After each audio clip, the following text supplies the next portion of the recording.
Welcome to Profiling Evil by Mike King. Tonight is choir practice, and we're in for a really great show tonight. We're going to be talking about the Boston Marathon bombing with two very special guests. But before we begin, I wanted to just take a minute and get rid of a couple of house cleaning items, namely an apology to all of you for forgetting to hold the special drawing for the book, The Black Klansman, last week. I had a couple of you reach out. I've asked the back office to make sure that we do not end the meeting tonight or the call tonight without doing the drawing. You can enter for the drawing throughout choir practice, and we're definitely going to be giving away the book before we finish up. So thanks to all of you for joining us tonight. I want to thank Mimi J2, Miss Sophia, Miss Sophia, thank you. Jillian D. I want to thank you for moderating, and for all that you do to help out. And people are just starting to really pour in right now. The list is growing too fast to cover everybody, but thank you so much for being here. I want to extend a special thanks to our channel members and our Patreon supporters. I also want to thank all of you who kindly make super chats and other donations. It really helps us by covering some of the expenses. But I want to start off now by introducing my special co-host tonight. You've met him before on September 11th when we talked about the terrorist events in New York City. Please welcome Lieutenant Tom Joyce of the New York City Police Department. Now retired, but Tommy, how you doing? I'm great, Mike. Thanks for having me tonight. What an honor to sit on this side of the table, especially considering our guest tonight. So thanks again, and good to see everybody. Good to hear from everybody. Looking forward to the conversation and the chat. Well, folks, Tommy is, in my book, a real hero as well, and he was part of that group of officers. When 9/11 happened, he was actually, I think, at breakfast, weren't you, Tommy, eating breakfast over in Brooklyn, if I remember right, and you grabbed all your troops and you suited up and headed into Ground Zero. You were there. You lived that experience. Your team actually spent months looking for any remains of officers and firefighters and civilians. I mean, it was a horrid experience for you.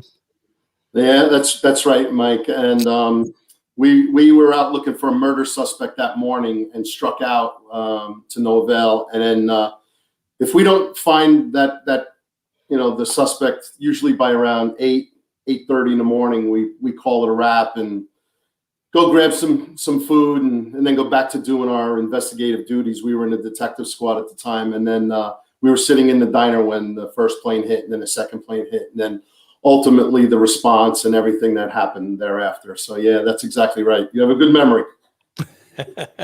Well, when Lieutenant Joyce retired, he was serving as the commander of the cold case squad, and without question is a consummate professional and a cop's cop. And most importantly, Tommy, you're my friend. So welcome aboard. I look forward to all your input tonight. Thank you. I'm excited for what's going to happen tonight and what we're going to talk about. Yeah, well, let's jump into it. On April 15th, 2013, 2 homemade bombs were detonated at the Boston Marathon finish line. 3 people were killed and hundreds were injured, including 17 people who lost limbs. When the Tsarnaev brothers were identified, a manhunt intensified. They'd later kill a MIT police officer. They'd kidnap a man in his car, and they'd have a shootout with police in Waterton. 2 officers in that event were severely injured. One of those would die a year later. And Tommy, thanks to you and our friendships with some amazing people, tonight we're going to be speaking with Boston Police Commissioner Ed Davis, now retired, and award-winning journalist Michele McPhee. And I'd like to bring them both on and have everybody just shout them out in the chat box as I introduce them. And so if we can bring both of them in. And Michele, Ed, thank you so much for being with us tonight. Thank you, Mike. Tommy. Thank you. It's a real honor to be here. Let me tell everyone a little bit about Michele McPhee. She is an American author, a talk radio host, a 5-time Emmy-nominated investigative journalist from Boston. And you may figure that out when you listen to her talk in just a moment here, but she began her career with the Boston Globe and later moved to the New York Daily News, where she ultimately became the chief of the newspaper's police bureau. And I think, Tommy, that's where she really started to become someone that you became acquainted with, because the two of you were constantly trying to work out how to deliver news. Yeah, and I can tell you that in Brooklyn North, in that section of Brooklyn, there's 10 precincts. The borough of Brooklyn is one county. There's 5 counties in New York City, and then that borough is so big it's divided into 2 patrol boroughs. And then so in Brooklyn North, we were unfortunately very violent at the time, and Michele was running the whole police bureau, and fortunately for me personally, we got to spend a lot of time together, but unfortunate for the community, case after case after case. But I will tell you, when we needed something, when we needed help and a story slanted a certain way to help generate leads and just get the right story out to the people, Michele was always a willing member of the media to help us for the right reasons. So that's why all these years later, we're such good friends. So Michele, was Tommy easy to get a story out of, or did you have to work pretty hard? Oh, you kidding me? I had to chase him around. It was, he was very good at giving you the story that he wanted to give you. But if it was, I was trying to chase around. But Tommy was the consummate professional, and that's why Brooklyn North was probably the toughest place to work for the NYPD. There was constant mayhem going on, and what I always admired about Tommy is the empathy that he also brought to these victims. He was one of those guys that really truly believed that adage, we speak for the dead. And, he wouldn't rest until he was able to, track down a murder suspect or a cold case. And, think about the families behind those cold cases that never have closure, and they don't get, it's just heartache after heartache and heartache. And he, I think, was somebody who exemplified why that job is so important. And, it's only a matter of time that you become friends with people when you work a beat. I think that's what's being lost in journalism now, is people don't work a beat anymore. They don't get tight with their sources. They don't live in the way they should, especially the police beat. People are notoriously close-lipped. Look at this 3-panel. We're going to meet the commissioner of the Boston Police Department in a minute. These are not people who are, Tommy certainly is not somebody who's given up information, but it takes a long time to build trust when you cover the police beat. You have to live it. And once you're in, you're in. And I would take a bullet for any of these guys. I've been threatened with prison for them many times and gladly go. I consider myself lucky to have worked the police beat in Boston and New York and met such a fantastic crew of people. Well, I would have never met you without Tommy, so I'm really grateful for that. And I want to just kind of move on to Ed here, but I want to just say, folks, Michele started in radio in 2007, has been doing talk radio since, along with her journalism efforts. But she's also the author of 8 books that I'm aware of, Michele. And this one is one that we're going to talk about tonight. Now, Mob Over Miami has really impressed me too. So, folks, make sure you're checking out Mayhem. We're going to be talking about Michele's research as we talk about this case tonight. But it was interesting because after Michele agreed to come on, I thought there's nobody I'd rather have than Commissioner Ed Davis, someone who I consider to be a mentor and a friend. He's the former police commissioner of the Boston Police Department and served for, gosh, Ed, I think 7 years as police commissioner or more, didn't you? That's correct. 7 years, Mike. Yep. Yeah. You were the commissioner during the Boston Marathon bombing, which became somewhat defining. Since retirement, though, I know that you've appeared regularly on every news channel I've ever seen as a security analyst, including also locally for the TV stations in Boston. You're the founder and CEO of your own security and management consulting company, the Ed Davis LLC company. And this is something that I really like because I had the chance to go and participate You're also a fellow at Harvard's Kennedy School of Government, a place where I got to participate for many years on the program of psychiatry and the law there. And Michele, I think you've had some ties to Harvard Kennedy as well, haven't you? Oh, well, I mean, I did take a night class at Harvard and bought a sweatshirt and paraded around in it. But other than that, I've chased around a few perps from that campus. Most recently, Professor Charles Lieber, who was arrested in January, right before the outbreak of the pandemic, and it stands accused of having some pretty alarming ties to Wuhan and covering up some work he was doing with military funding and with the Communist Chinese Party. So it's an interesting case.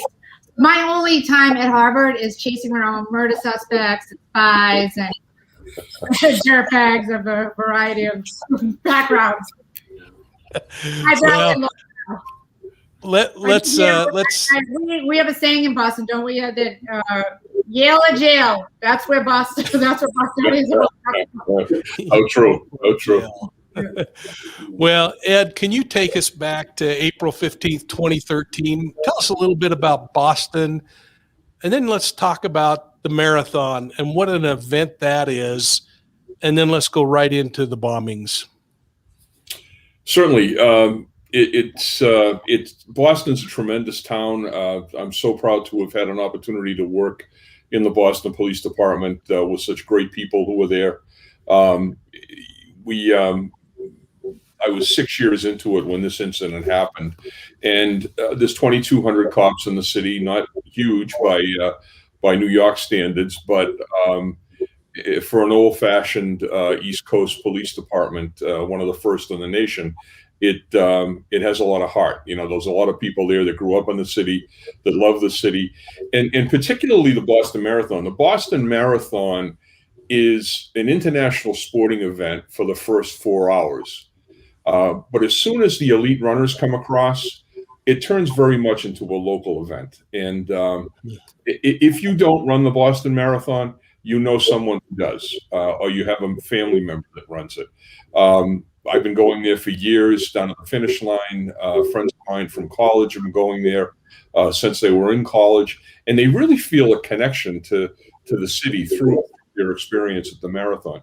So that was what was so troubling about this. You know, we have a police department that turned out we had 850 officers that day from the finish line down to the Brookline line where the race comes into the city. We have a significant amount of resources there, from people planning the event to tactical units to EOD officers. We sweep the course at 6 o'clock in the morning with dogs. We do the same just before the runners come across. All of these things were in place, but they got through our lines, and they were able to, and it was devastating to the city. Yeah. I mean, Michele, you've done more research on this incident than I think about anybody else. What are your thoughts on the people involved and frankly the suspects in this case? But you came to know these runners too as you looked into their lives and those that were injured and those that died. What are your thoughts as a Bostonian? Well, I think, like that Tommy and I were both on the ground on 9/11, the testimony of 9/11. We saw many of the people that I covered cops and fire for a decade by then. I turned out of work and we lost friends. I took this personally. And, on August 31st of 2001, I had a story, and Tommy remembers this, about a player who nearly died in a Brooklyn blaze, and people close to him died, and he fought his way back, and 11 days later he was dead. And I can tell you countless stories about the heroics of the people like Morris Smith and NYPD cop, photographed, escorting a stockbroker out of that rubble, only to go back in and not come back out. And but there was a big difference between 9/11 and what happened on Boylston Street. Boylston Street looked like Baghdad. This is my city. We didn't see blood and guts in land at 9/11 because the scene was simply an incineration. So that kind of bloodletting wasn't visible at 9/11. You know, the people who did not survive was difficult. That's why Tommy and his connected up, because what you're really looking for is the sweat of a guy's brow on his helmet, a tattered police badge. That's what was left. The people who perished on that terrible morning. And they did such an amazing job returning those artifacts, wedding rings and small tokens, but it wasn't bodies. Boylston Street, as Ed Davis will tell you, was completely different. It was puzzle pieces of people's legs all over the place. There's blood, there's broken glass, there's people screaming. You know, I happened to be down the street at a firehouse when the bombs went off, and it was absolute chaos. And once again, you take it personally, because these are people that come to know. These are, you know, like Ed just said, everybody knows someone is crossing the finish line. Patriots Day is the biggest holiday in Boston next St. Patty's Day.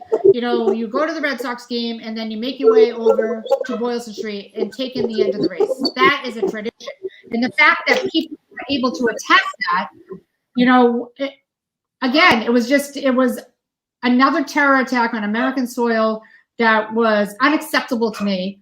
And then it became unacceptable that we weren't getting the answers that we needed in the aftermath. Yeah. If I can jump in on at this point, Michele, I think you've captured it as someone who did respond and was present at 9/11. I was actually at the 93 World Trade Center bombing as well, so unfortunately I have way too much experience with this. When I read the beginning chapters of Maximum Harm, I thought you did a job that brought me as a former law enforcement officer right back to the scene.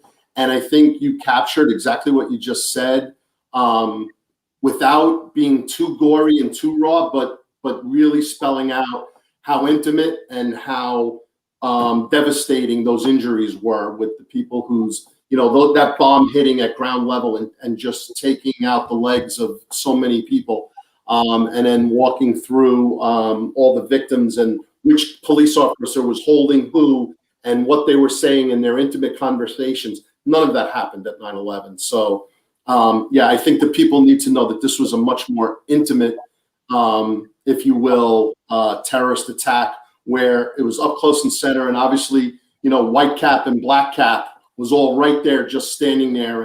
And when you saw those videos afterwards, you couldn't believe how close they were right up to the victims. I mean, I'll never forget the smirk. It still enrages me when I think about the smirk on Jahar Tsarnaev's face as he slid his backpack behind a row of children. And among those children was 8-year-old Martin Richard. And when you hear Steve Wolfenden testify, and he was a guy who was waiting for his wife at the finish line. He had his little toddler, Leo, in a stroller. He was running from the first blast that was detonated by Black Hat and ran directly into the second blast that was detonated by White Hat. And he tells a horrifying story that even I in the retelling cry every time about how he went to go reach for his son. All he could hear was, "Daddy, Daddy, Daddy, Daddy, Daddy." And he tried to get to him and he realized that he was missing a leg. So he couldn't get to him. And his son is bleeding from the head. And he has a terrible choice to make now. He has to bundle his kid off into the arms of a stranger to get help.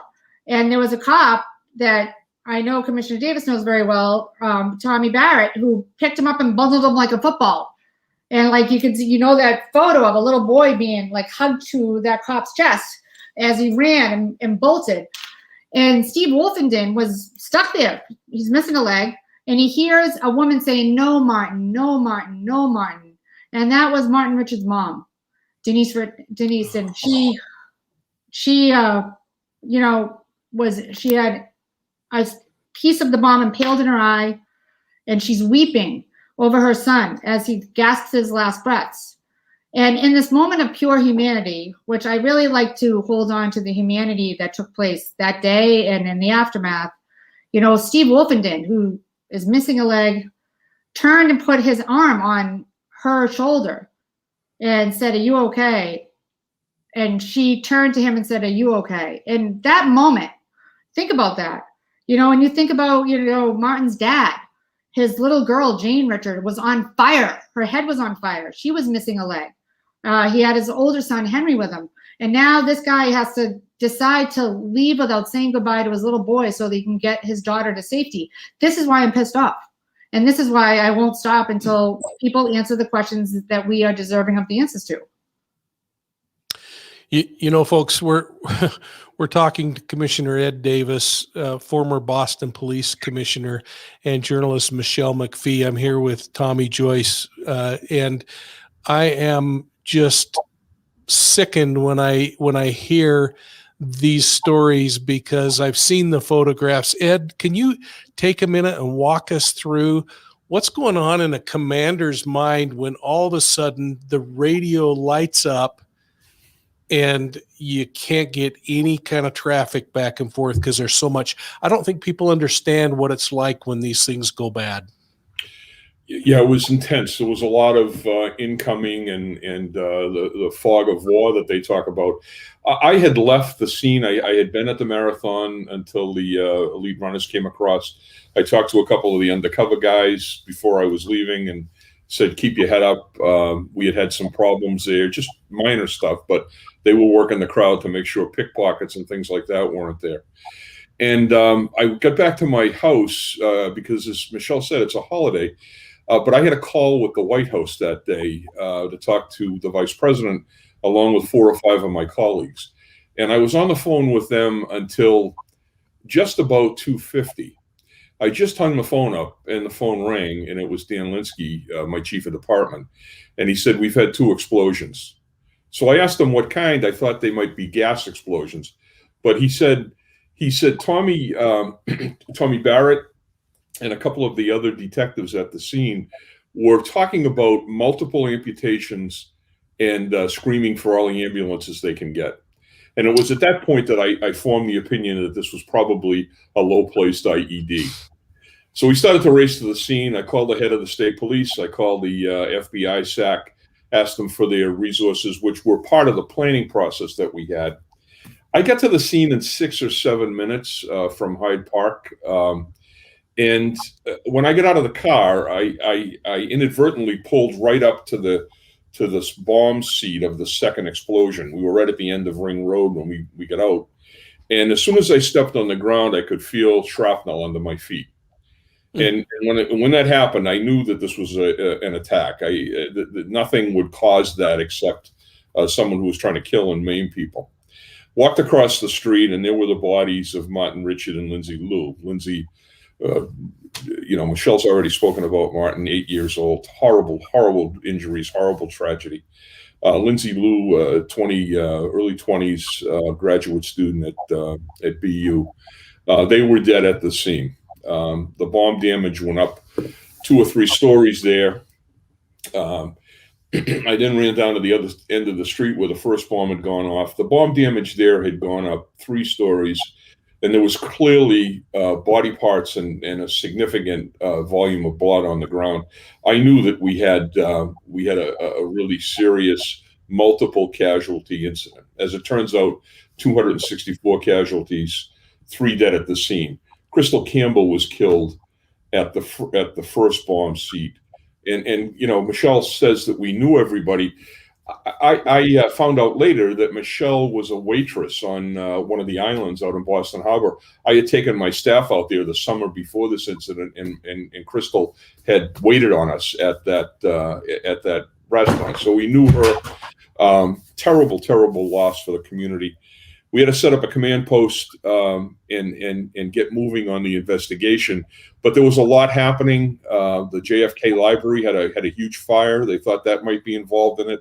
We sent detectives out to all the hospitals to secure victims and possibly suspects, because as Tommy knows, sometimes these guys blow themselves up in these events. So we were painfully aware of that.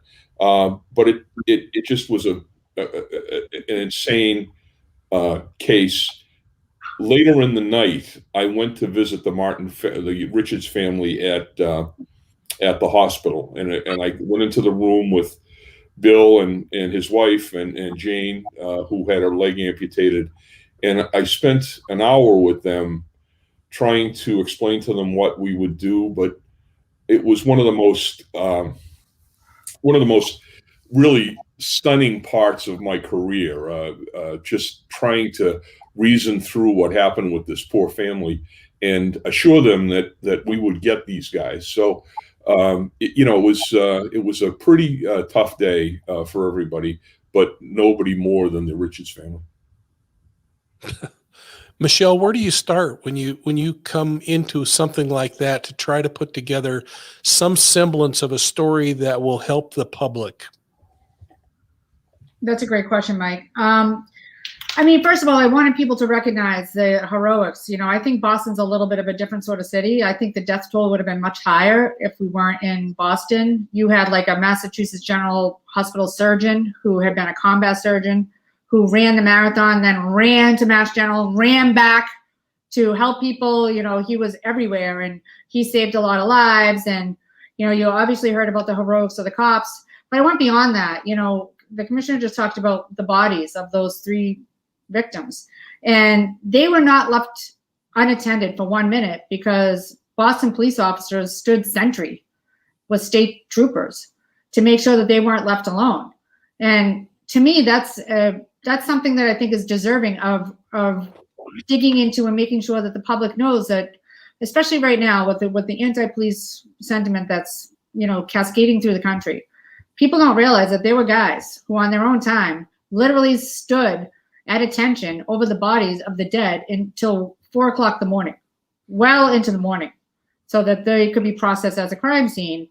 But when the investigation really began and it really began because there were police officers who were tussling with FBI agents almost immediately. Some cops were taking photos of evidence, and one of those cops plugged his phone in, and an FBI agent took it. So there was immediate tension, and the FBI took over the crime scene without help of the ATF. And there was some people might argue that there was some messy handling of the evidence. They were using spray paint to mark the evidence. It was a windy day, so the spray paint flying all over the place and tampering with the evidence. And so people were getting upset. And as somebody who covered Whitey Bulger for decades, right away that there is tension, there's friction. There's no love lost between local law enforcement and the Boston FBI field office, to say the least. Like this, so it's not unusual that these guys are going to engage in, like, I guess, Tommy, ESU, FDNY sort of action, right, everywhere, which in New York, it's a famous fight. ESU shows up and the FDNY shows up, and there's sometimes fisticuffs. Well, it's the same in Boston with local law enforcement and the FBI. But when it really became evident that something was up was there was a massive evidence clearing center set up at the Black Falcon terminal. It's literally a cruise terminal. And there were rows and rows and rows of terminals set up so they could watch the CCTV video and take in the evidence. And this is, a really great operation. And believe me, there were great FBI agents who were sleeping in their cars and drove in from all over the country to do the right thing. So we're not maligning all of the good work. But what happened is there was a couple of agents sitting in the back by themselves, and they were looking at photos, which we now know are photos of Black Hat, Tamerlan Tsarnaev, and mugshots that were taken when he was arrested by the Cambridge Police Department for a domestic violence assault.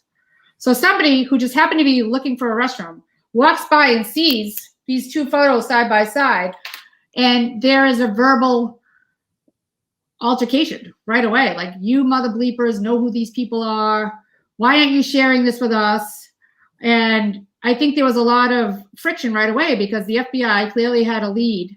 Look, we're expected to believe that the FBI had an open case against Tamerlan Tsarnaev in 2011, and they sent the most elite unit in the FBI, the counterterrorism unit, to this guy's house multiple times to do interviews with him and his family, and they don't recognize him.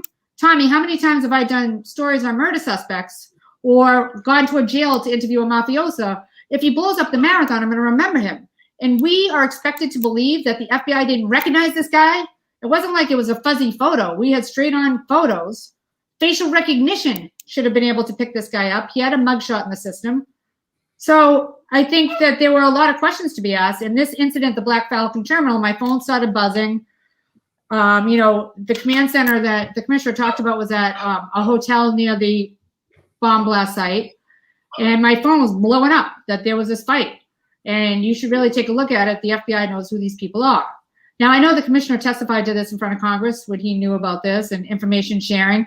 I mean, it's maddening. We just started at the Capitol that the FBI had a report that wasn't shared with local law enforcement about threats that were going to be, leveled against the Capitol. How many times are we going to allow this crap to happen before people get mad and stand up and demand accountability?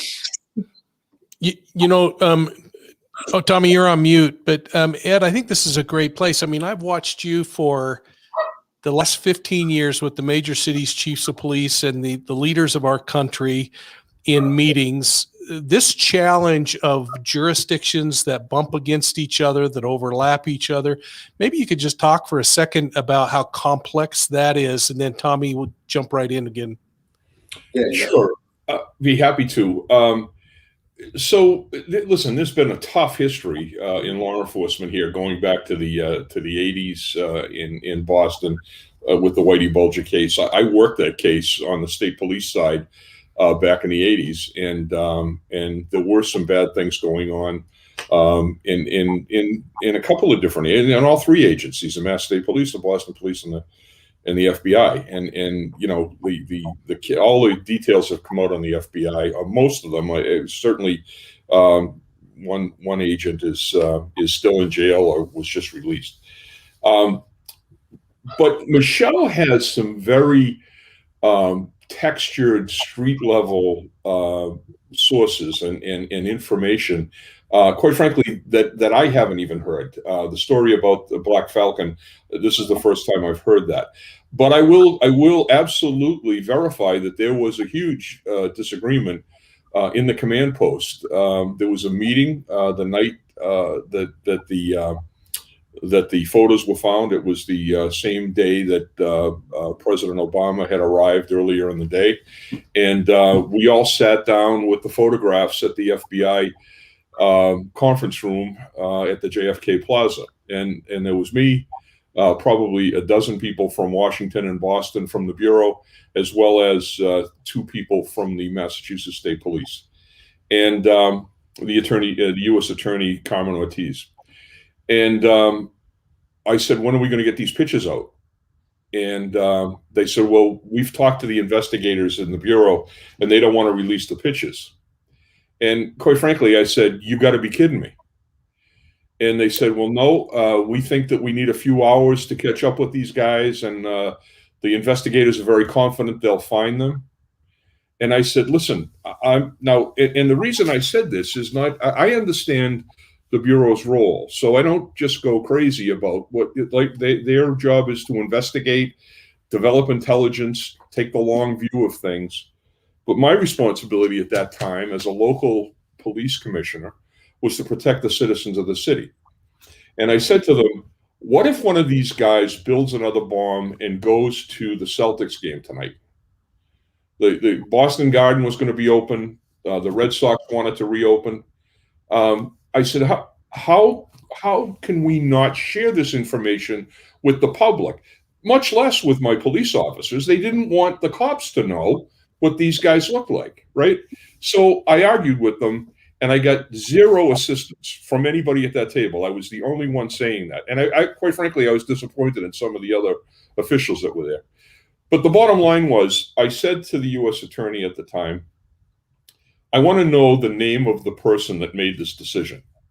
And she said, well, it was Deputy Attorney General so-and-so. So I wrote his name down. And there was silence around the table, and she looked at me and she said, why do you want to know that? And I said, I'm going to tell you why. Because if someone gets blown up by these guys between now and the time we get them, I'm going to go to the media and I'm going to tell them that Assistant Attorney General so-and-so was responsible for that death. And there was silence around the table. I was the skunk at the lawn party. We all left. But to give the FBI credit, less than 12 hours later, overnight, at actually 4 o'clock in the morning, Rick Deloria called me. And he said, Eddie, I've been up all night thinking about what you said. You're right. We're going to get those pictures out today. And he was good to his word. So there were clearly some stress. There was clearly stress there, but that's the actual truth of what happened that day. And I got to give Rick credit and the Bureau for eventually going ahead and getting the information out.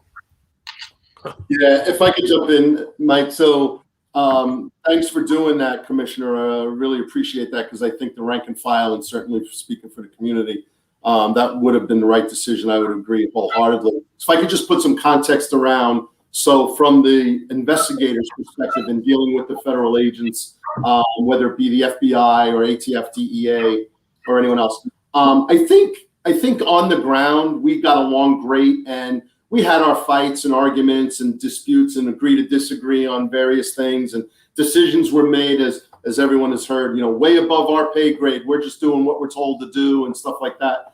And certainly the conversations did get heated, even to fisticuffs sometimes. But at the end of the day, we all were trying to do the right thing and save people. But I can't emphasize enough the commissioner's decision is the right one, because those cops are out there looking, and they need to know who they're looking for. They need to know the physical descriptions, the facial makeup, to try and recognize them so that they can prevent that. Wow. Interesting stuff here, folks. Great for sharing. Go ahead, Mike. I'm just, Michele, we now know who these suspects are by picture. Tell us who they are, and then kind of tell us where they're from. Give us some background on them. Well, first, kudos to the commissioner. I never heard that story either, that he fought for us. Because remember, by the time we did see those photos, it would be too late for MIT police officer Sean Collier, who was assassinated in cold blood on MIT campus. And if you recall, so let me tell you a little bit about these guys. Michele, let me just interrupt for just a second. I'm sorry to do this, but those pictures came out at 4:30 on the evening that those pictures were out and in the hands of police officers when that happened. And that was one of my big issues, was if that had happened to Sean and we weren't able to get those pictures out, I would have been screaming. But they were out a few hours beforehand. I don't want to disagree with you, but I just want to set that record straight. No, I agree with you. Thanks, The photos came out. There was a press conference at like 5 o'clock that Thursday with suspect black hat, suspect white hat. We were there. Hours later, sometime after 10 p.m., there was a 7-Eleven robbery that took place. And initially people thought that the MIT police officer's murder was connected to that 7-Eleven robbery. It might be. Reed mayhem. That's too convoluted of a story to get into.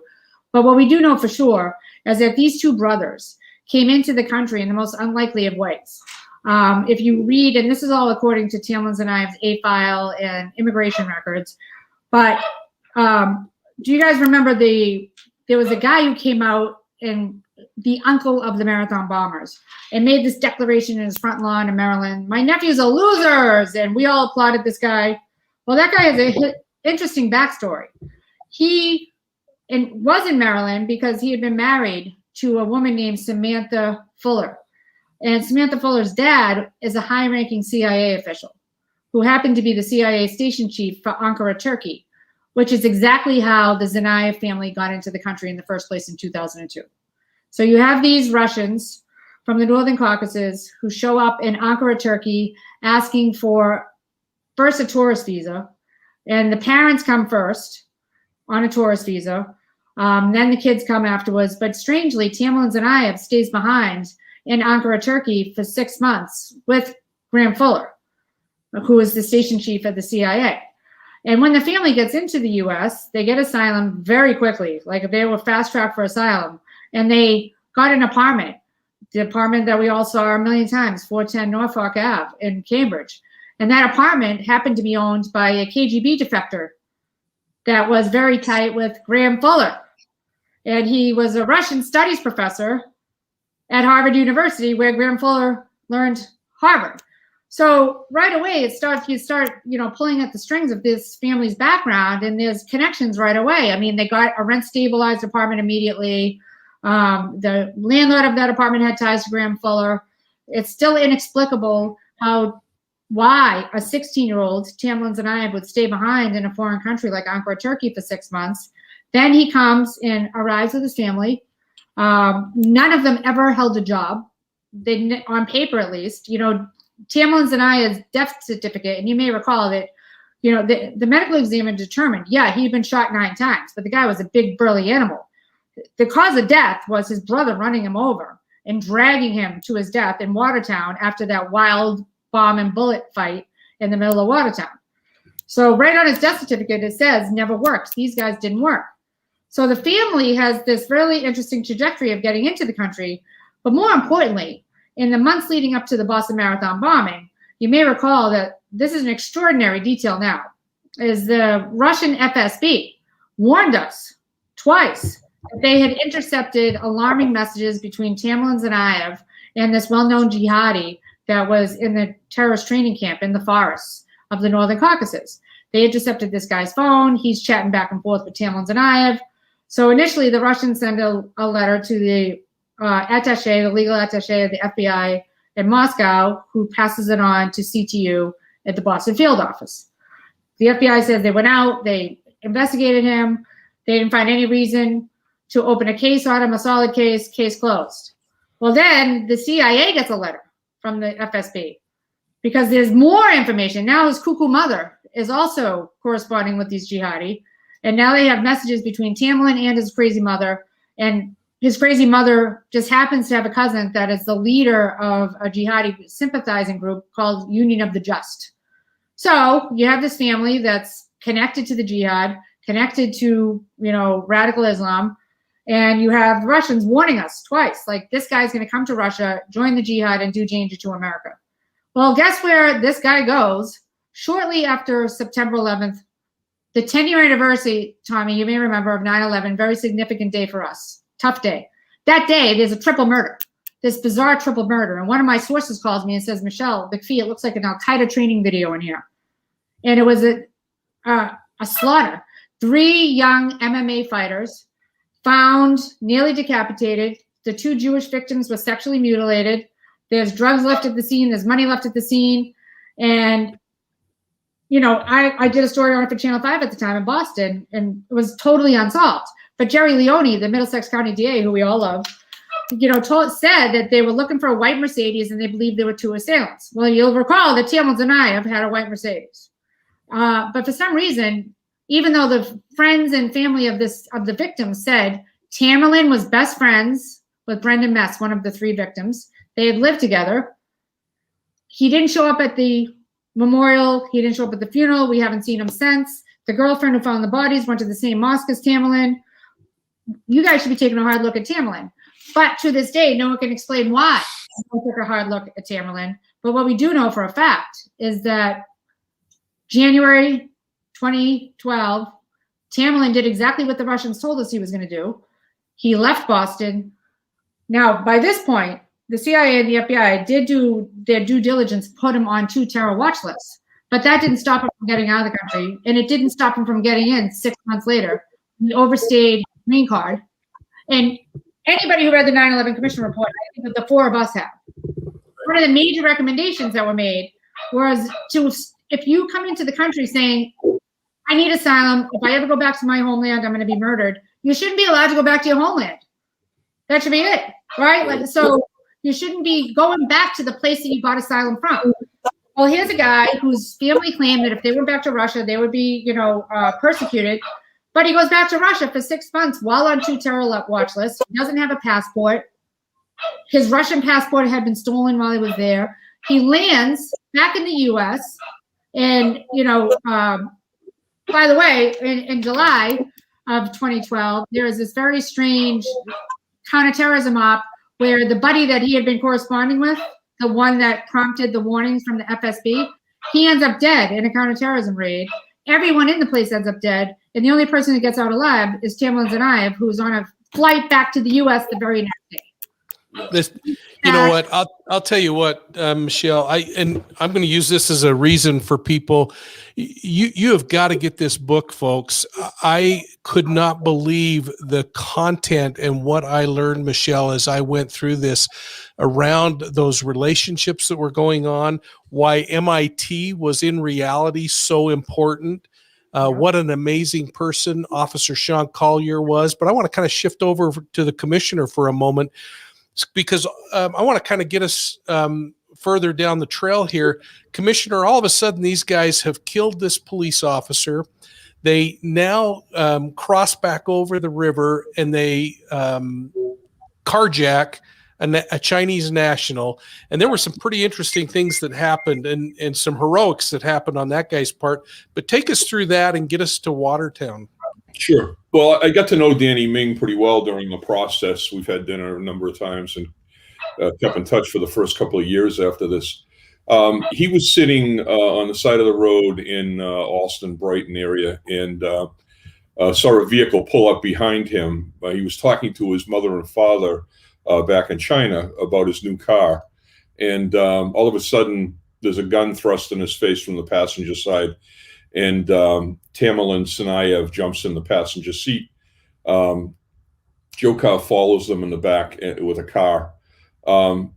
He eventually, they all end up in the same vehicle. And Danny describes that they were playing kind of music, some radical terrorist-based music on a disc that they had. And during the course of that, it really was surreal the way Danny explained it. They told him that they had blown up the marathon and they had just killed a cop, and they were going to New York to blow up a subway station. And so Danny drove them around. They forced them to take them to an ATM. They got some money from the ATM, and then his money. And then they drove over to Storrow Drive and Mass Ave, and there's two gas stations on opposite corners there. Everybody in the area knows the area. And they pull into the gas station on the left-hand side, and Tamerlan stays in the car with Danny. Now Tamerlan's driving, and Danny's in the passenger side. Tamerlan's got a gun on him. Jokar tries to pay at the pump, but he can't. He has to go back inside. And as he's inside, Danny says, I knew they were going to kill me. I knew that if I left here, I'd never make it out alive. I knew I only had one chance. And he said, I practiced it. I practiced what I would do. I had to at least loosen my seatbelt and throw the door open and he did that. He showed me how he did it. He pushed the button, threw himself against the door, fell to the ground, and then got up and scrambled across Mass Ave into the gas station. For some reason, Tamerlan didn't chase him, nor did he have time to get a shot off at him. Danny was screaming for help. The owner of the other gas station called the police, and one of my guys got there. And that's when Danny said, these guys blew up the marathon. And the cop said, what kind of car do you have? And Danny said, it's a new Mercedes. This is the license plate number. And I have the OnStar serial number, so you can track it. And the guy said, well, what is it? And Danny said, it's 1, 2, 3, 4, 5, 6, 7, 8. And the cop said to him, he was shocked. He said, how do you know what that number is? And Danny said, I go to MIT. I know numbers. So he actually remembered the number. And that was a turning point. I mean, what that kid did got us to these guys before they could get out on the highway. They were going to collect up the explosives in the other vehicle over in Watertown.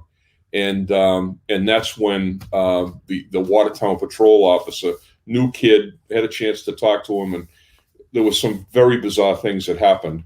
But he saw the car go by. They had put it out that the vehicle was in Watertown, but they only put it out as a stolen car.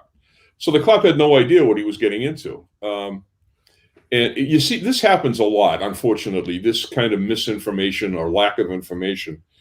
The cop sees the car. He turns around.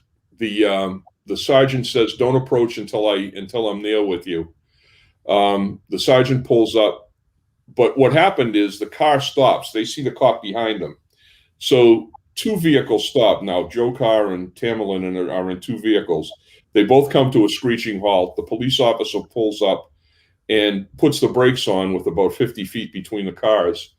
And he said, my whole windshield started to explode. Oh. Tamerlan got out and just opened up with a handgun and shot up the front windshield.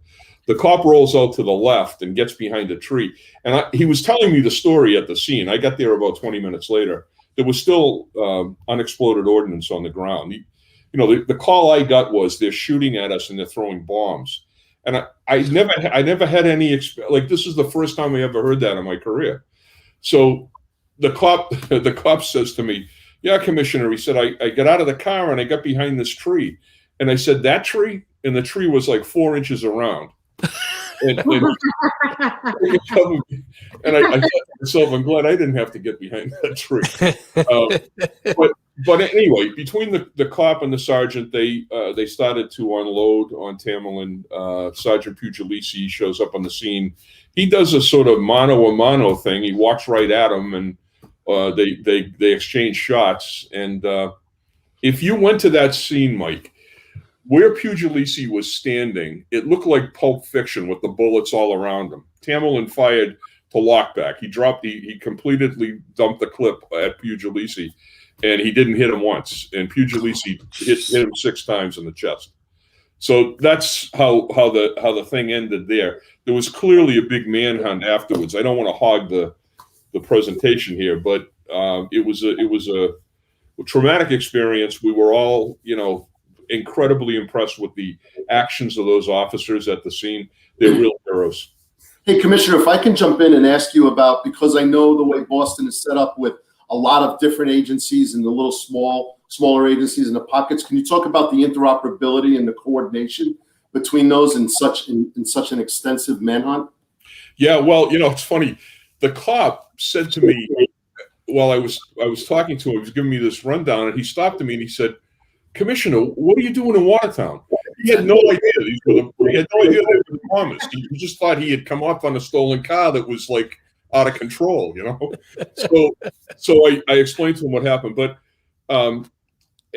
Eddie DeVoe was a police chief in Watertown, and Eddie and I have worked together for 30 years. And so when I got to the scene, I found Eddie. I found the state police commanding officer, Dermot Quinn. We got into a little command post. And I remember one of the lieutenants from the state police came up and said, "Hey guys, don't be talking here. There's ordnance on the ground." And I said, "I don't really care about ordnance right now. We got to catch these guys." So we stood there and made the initial plan, but it was because Eddie and I knew each other. There are a bunch of small jurisdictions. The truth of the matter is, we work together all the time. We have a very good system here.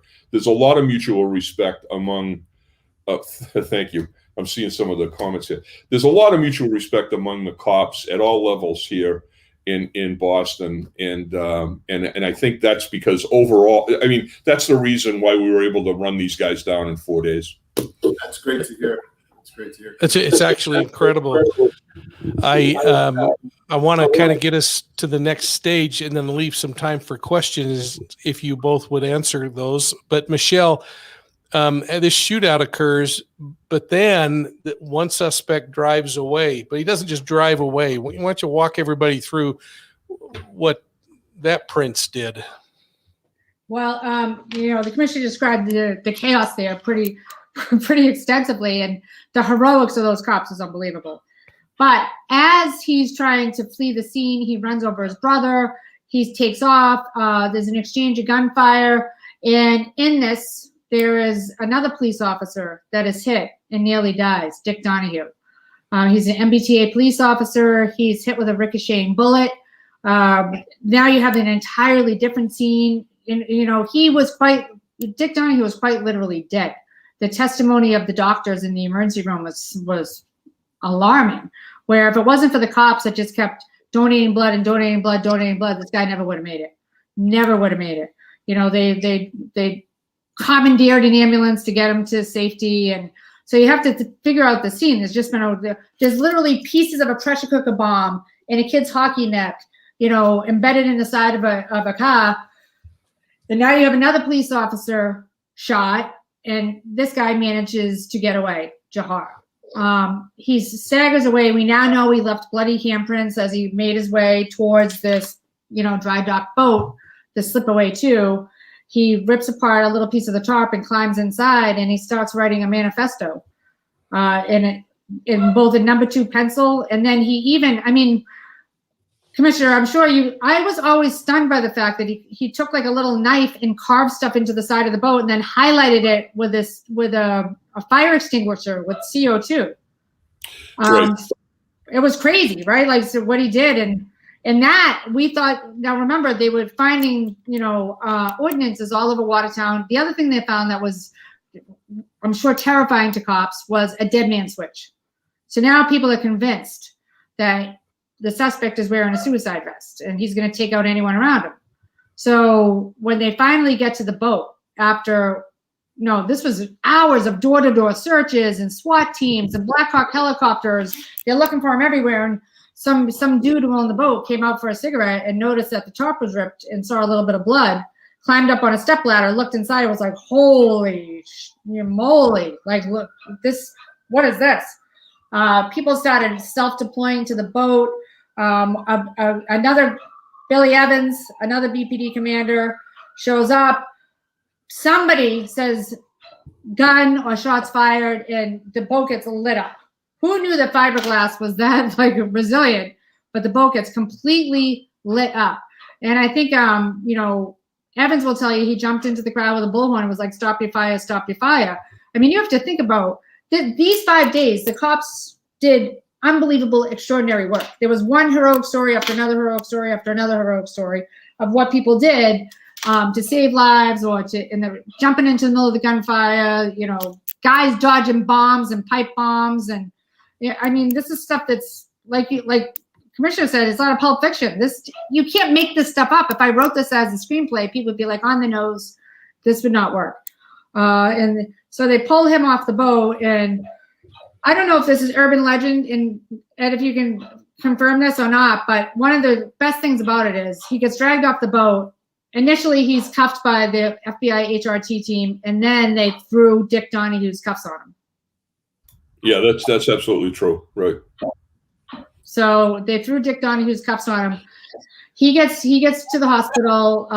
People are now seeing the note on the boat that he wrote. You know, one of the lines that I'll never forget was, "Know that you are dealing with men who look down the barrel of your gun and see heaven."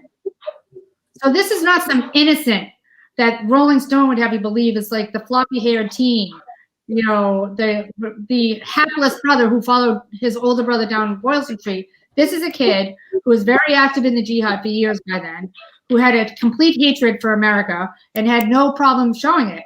The night of the blast, you might recall, him and his brother and another suspect that would later serve time celebrated the Boston Marathon attacks by going out for shabab at a restaurant in Somerville, Massachusetts.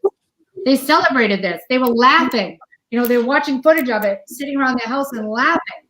So here's a kid that showed no remorse, not ever. When he was finally brought into court for his arraignment, the first thing he did was jump up on a bench in his holding cell at the federal courthouse in downtown Boston, in South Boston, and threw the bird, flipped us the bird. The very first day he was in the court, he jumped up on this bench and gave the middle finger to the American people. And then later he would swagger into this courtroom, all smiles. His sisters were weeping. And I know I was apoplectic sitting there watching this. I'm looking around at people that we know that have no legs now. You know, Mark Fucarell, if you look at an x-ray, his body to this day is festooned with ball bearings. He has ball bearings embedded in his flesh. There's one near his heart that one wrong move, this guy could just go down and die. So the pain for the 17 amputees continues, and the other victims who lost hearing and have ball bearings embedded in their flesh. There really is a tremendous amount of credit that goes to law enforcement for taking this guy down. And one of the most moving things I've ever seen in my career, ever, was when they finally pulled him off the boat and cops were rolling out on tanks and on Bearcats. People took to the streets and started to applaud them. And I think I cried just out of relief. Like, they finally got this guy. But I also thought that the display of respect that was shown to law enforcement who had worked their asses off for 5 days now, was well-deserved and very, very moving. I don't know about you, Commissioner. I'm going to pay for a drink for the next couple of weeks. You're right. You're absolutely right. Hey, Commissioner, Michelle mentioned something, I'm sorry, Mike, about Tsarnaev getting on the cover of Rolling Stone.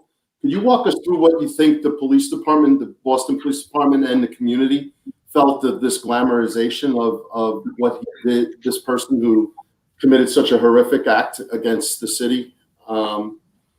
Yeah, we felt like we were kicked in the gut. everybody had pulled together around this terrible assault on our country, and we got to see real evil. This is unadulterated evil that we saw over those 4 days. These individuals had declared war on a civilian population and murdered children and women. And now, everybody wants to rehabilitate everybody. I'm all for rehabilitation. I'm all for, coming back. But Michele said it best about these victims. Jeff had both of his legs taken off, and he will live with that for the rest of his entire life. And Joe Tsarnaev is in prison now getting a stimulus check. There's something wrong with this country. Yeah. Michele, I want to leave you with a moment to talk about a couple of things. But Commissioner, there was a question that just popped up that I'd like you to maybe answer. And that was, how has this changed the interagency cooperation? Are we better today? I believe we are. One of the things that came up were the issues that Michele was talking about, the lack of sharing, even among the JTTF members. I had Boston officers on the JTTF, and the information about the Tsarnaevs was not shared with us. And there was a big dispute about that. And what I found out was the FBI director had ordered that this information be shared. But just like in a police department, when you're trying to change it, the complicated part of change in a police organization, any organization, is middle managers. And over time, the middle managers will try to flip things back to the way they always were. And middle managers were instructing people to keep those kind of cases close to the vest, not put information that's coming from a hostile foreign intelligence system into local police hands, and that created a problem for us. I went to Congress. I testified about this. The FBI rewrote the rules afterwards, after a campaign that the major city chiefs had, along with members of Congress, and we did get change in their operating procedures. So the answer to the question is yes. People listened. I testified before the Inspector Generals of Justice, Homeland Security, and Treasury. And in addition to that, I testified twice before Congress on some of these issues. There was substantial change. Yeah. But to this day, I will point out, the FBI refused to testify in front of Congress, to the point that Steven Seagal, the movie actor, led a bipartisan congregation of lawmakers to Russia. And Bill Keating, who's a well-respected former prosecutor, who's now a Massachusetts Democratic congressman, landed at Boston Airport and told reporters that the FSB was more cooperative than the FBI, which is, I think, unacceptable. And, there were several hearings. Commissioner Davis testified at one of these hearings, and the FBI refused to show up. They refused to show up for classified hearings or public hearings. And imagine if one of you guys, as a cop, told the FBI, no thanks, we're not showing up. You'd be held for 5 years right away. And I think that's something that's continues to, and Commissioner Davis is exactly right. We're not talking about the hardworking, street-charging FBI agents that I am writing about right now in my MS-13 case, or a million other cases that I've done on organized crime. Those guys are fantastic. It's the middle management guys, or worse, the very top. So, Mueller quits. Mueller had his hand in Whitey way back in the day. Mueller quits, and he puts Comey in. And Comey got us a plethora of angry letters from Congress. Mike McCall, Charles Grassley, Bill Keating. We want someone from the FBI to show up and answer these questions. And to this day, no one has. And I think that's one of the problems. It's not the intelligence sharing, which I believe Commissioner Davis is right. They've had to make some changes. It's at the top. Until we demand accountability from the very top of the Bureau, this stuff is going to continue. We're going to have, remember, the Pulse nightclub shooting. That guy gave a shout out to Tamlin Tsarnaev, his homeboy Tamlin Tsarnaev. then you find out that his father had a relationship with the FBI. So there's, this goes on and on and on and on. And, Congressman Stephen Lynch has written legislation about this very issue. It's called, the Federal Informant Accountability Act, and no one will sign on to it. It goes nowhere. And this is a consistent problem that I think that we as a nation, and certainly this prestigious, panel of law enforcement officials that I have so much respect for, the only people that can really demand change are you guys. Yeah, Well, Tommy, what do you got, Tom? I can speak. So as a former middle-level manager, I can appreciate it's exactly right. There were probably messages from the top of our federal partners that didn't trickle down to the people we were working with. What I always found in our relationships when we did partner up on cases, whether it be the ATF or the FBI, DEA, they came in with very strong prosecutorial powers. They had a lot of the financing resources and tools and toys, if you will, to get the things done. And what they did was they counted on us for the street level information because we were so intimate with those communities. When that happened and when that worked the right way, where we were boots on the ground and we know everybody, you name an address in the 79th precinct right now, and I can tell you who lived there. You know what I mean?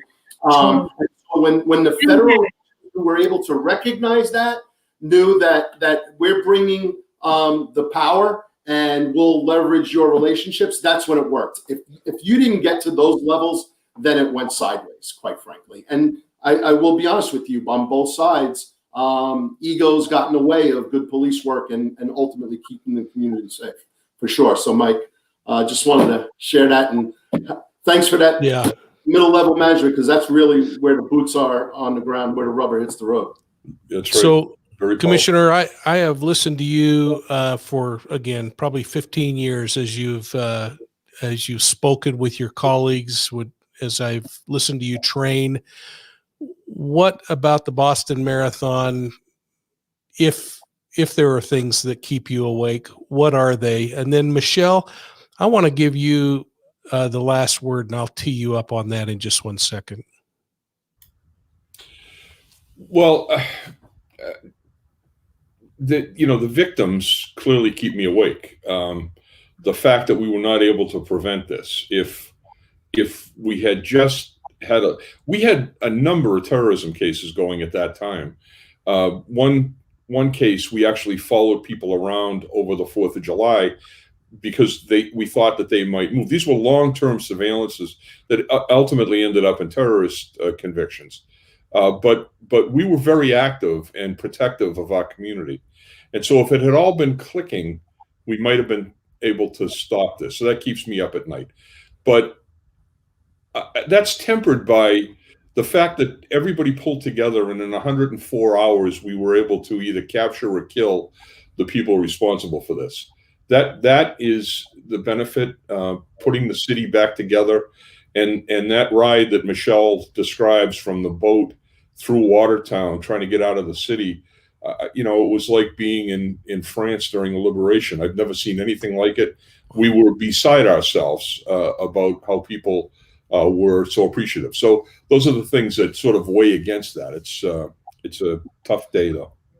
Yeah. Well, I don't know if you can see all the chats streaming in, Ed, but that love, at least in this batch of people, continues on, and you know how much I appreciate and respect you. So thank you. You got to come back. Will you come back? Yeah, by all means, absolutely. So great to work with the three of you and see Michele again, especially. So I gave Michele the chance to vote you off the island before I ever called you, Ed. No way. And she was so thrilled when she heard your name. That this is just wonderful. So thank you. Now, folks, well, you know that Commissioner Davis is the son of a fallen police officer, and I knew his story before I knew him because of a great man named Norman Knight, who runs the 100 Club. And the 100 Club, I think, I'm sure the commissioner will be humble about this, but the 100 Club stepped in when his father passed as an active duty Lowell police officer. So he comes from a very good lineage of heroes, just like everybody on this panel. And Mike, I just want to point out that you've kept me up with Deceit. Your book is amazing. So I'm Thank you. Tommy, you know, is such a great friend. I'm very honored to be sitting here with the three of you. Well, I know I'm speaking for Tommy. I'm going to give him a minute at the end, but folks, you have just a few more minutes to sign up for that free book, The Black Klansman, Detective Sergeant Ron Stallworth, and we'll be giving that away in a minute. But Michele, what I wanted to do is, I have been so consumed. I've now read this twice. There is so much in your book, Mayhem, but you point out something that we seem to quit talking about. We celebrate the fact that the brothers were killed or taken into custody, but this story is not over. And without revealing too much, because I want people to buy your book, maybe you could talk a little bit about that. Well, I think the most glaring question that remains unanswered for me, at least, is who built the bombs? Because there was testimony from FBI experts that the Tsarnaev brothers, there's zero evidence that they built the bombs. They found nothing that tied them with the construction of these bombs. So if they didn't build them, who did? Well, 55 days after the Boston Marathon, there's an incident in Topsfield, Massachusetts, which is a tony town on the North Shore. A woman crawled out of a window in her bathrobe and called 911 saying that her son had lost it. He was screaming, "I've done something I'm going to have to answer to God for." He had attacked her. He had attacked her companion. Police show up, and they find a guy named Daniel Morley, who was having a complete meltdown. And Morley, there's a standoff that goes on for hours. And they finally bundle him, because he's clearly having a psychotic break of some sort. They bundle him into an ambulance, and they get permission to search the bedroom that he was living in that house. They find an alarming cache of bomb-making materials, a Russian assault rifle, unsecured ammunition, all of which should be an immediate felony. Well, this guy was never arraigned. So there's a mad dash to the ambulance, because one of the things they found in his closet was a massive pressure cooker secreted in a duffel bag with rubber gloves next to a giant bag of fertilizer. There's ball bearings, there's circuit boards that look identical to the circuit boards that were recovered on Boylston Street. So the bomb squad, the state police bomb squad, is alarmed. All of a sudden, out of the middle of this, the FBI shows up even though no one called them. So now the bomb squad techs are looking around like, who called the thieves? Nobody did, but they're there. Daniel Morley is brought to a hospital. One of the things that they discovered in his room, in addition to the bomb-making components, a detonator that was very similar to the one detonator. Remember, to this day, only one detonator was recovered for the two bombs. And no one can explain that. And they find him on a video making a similar detonator. They find all kinds of stuff. But the most alarming thing they find is a recipe for thermite that was scribbled on the back of a empty box top. The box top was to a 6-quart Fagor pressure cooker, which was the exact size and brand that was used to create the blasts that were detonated at the Boston Marathon. Well, where did Daniel Morley work? MIT. He worked in a lab at MIT until just, a few months before the marathon attacks. So there are people in Cambridge who believe that the Tsarnaev brothers didn't go there by accident to the campus. And they certainly didn't go there to attack some cop and steal his gun. That makes absolutely no sense. It never did. They went there to get the thermite that Daniel Morley was making, which is a bomb accelerant, at that lab that just happened to be right around this area where MIT police officer Sean Collier was killed. Now, I know I mentioned earlier briefly about the 7-Eleven robbery. Well, one of my sources slipped me a copy of that 7-Eleven robbery video, because initially there was information at a press conference. Commissioner, you might remember this. There was a press conference saying that the robber was connected to Sean Collier's murder. So this is all irrelevant. The video clearly shows a man that has been identified by his own family as Daniel Morley. So you put Daniel Morley on the scene of MIT on April 18th. You put Daniel Morley 55 days later getting locked up. His own mother tells the investigators from the Topsfield Police Department that he was friends with Tamerlan Tsarnaev. He told his mother he had done something he would have to answer to God for. And then her companion tells the cops that on the morning of the Boston Marathon, Daniel Morley vanished for 2 days and said he went fishing. And when he came back, there was conversations about some victims that were from his town of Topsfield. And he's like, so what? People are dying everywhere, which she reported to the police. Well, strangely, Daniel Morley was never even arraigned on any of the charges. The FBI swept in, took all the evidence. The next thing you know, they null-prossed this entire investigation. You know, charges are dropped by the DA up in that town. And he was bundled off into a mental institution where he remained until the conclusion of the Boston Marathon attacks. Now, what's really scary is I remember the original charge against this guy was beating up his mother and her elderly boyfriend.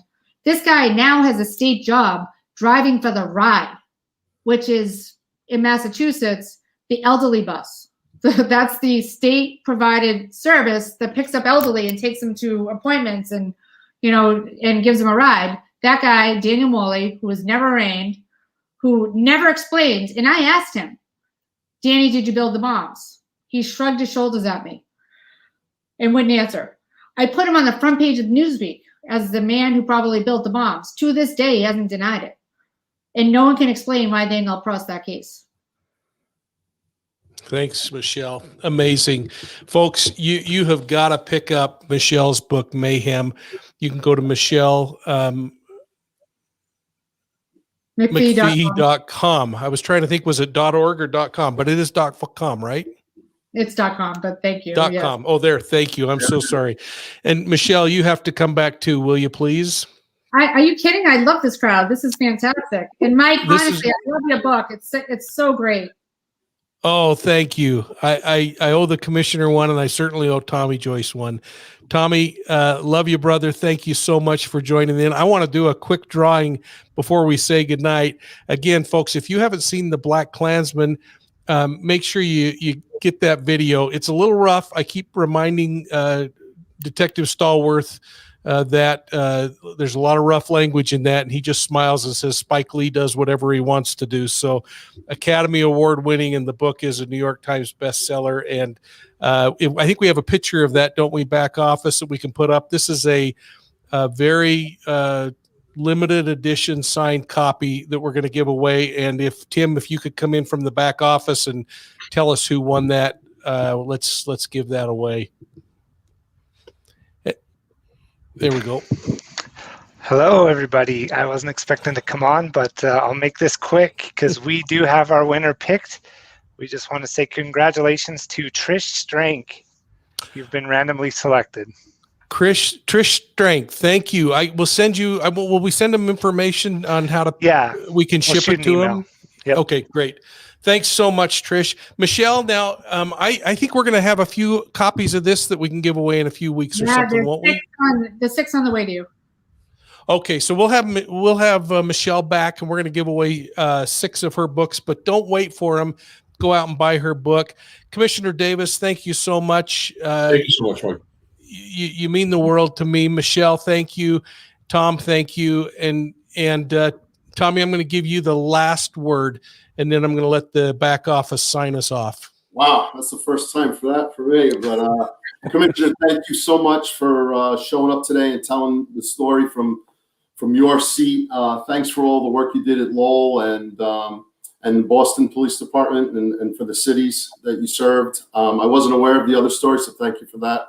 God bless your family. Michele, always great to see you and always ready to listen to your stories. I think you know more than most detectives I ever met. So thanks for that. And Mike King, always a pleasure for you. You bring great stories and keep doing what you're doing here.